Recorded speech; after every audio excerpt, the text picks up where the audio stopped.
Welcome to GeoBit, your source for clear geopolitical insights.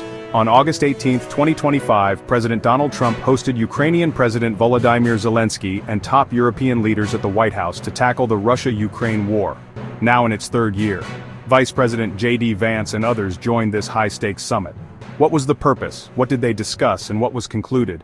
Using verified sources like NBC News and Politico, we'll break it down. Let's dive in.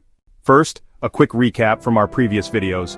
Russia and Ukraine share a 2,000-kilometer border, with Ukraine's flat plains and Black Sea access making it a strategic prize. The conflict began in 2014 with Russia's annexation of Crimea and escalated in 2022 with a full-scale invasion. Russia controls about 18% of Ukraine, including Crimea and parts of Donbas, despite losing thousands of tanks and troops. Ukraine relies on Western aid like U.S. HIMARS, while Russia leans on Iran and North Korea. Trump's peace push follows his August 16 Alaska meeting with Vladimir Putin, which ended without a ceasefire. Today's White House summit brought together a powerhouse lineup. Trump and Vice President J.D. Vance hosted Zelenskyy, alongside European leaders, Macron, Starmer, Merz, von der Leyen, Rutte, and Meloni. Other U.S. figures like Secretary of State Marco Rubio were involved, though not all were confirmed present. The meeting followed a virtual summit on August 13, where these leaders coordinated strategies before Trump's Alaska talks with Putin.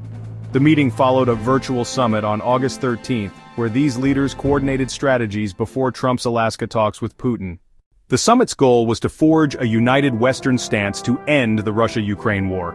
European leaders and Zelenskyy aimed to keep Ukraine central in peace talks, wary of Trump's solo Putin meeting on August 16.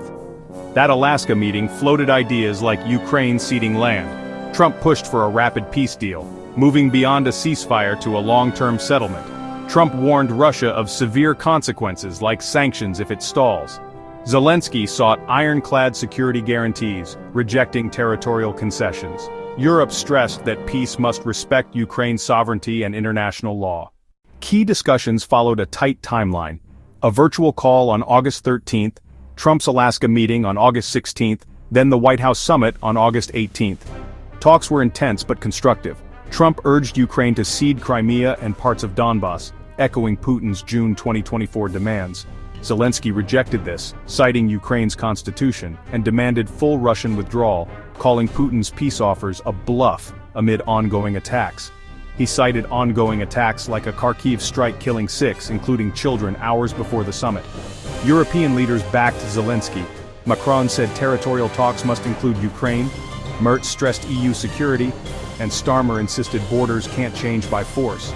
Vance, once critical of Ukraine aid, supported a deal but pushed Europe to buy U.S. weapons. Tensions arose over Trump's openness to land swaps and reluctance to fully back NATO, raising fears of a Moscow-friendly deal. No deal was finalized, but key steps emerged. Leaders agreed a ceasefire must precede talks with Ukraine at the table.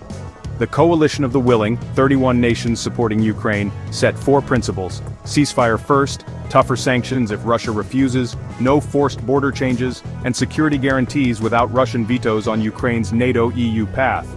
Von der Leyen called the talks a very good step for unity, but Russian advances in Donbas and Trump's unpredictability cloud the path forward. Today's summit showed Western resolve, but peace remains tough. Trump's push, Zelenskyy's stance, and Europe's support set up critical future talks. Can a deal end the war in 2025? Comment below, like, and subscribe to GeoBit for more.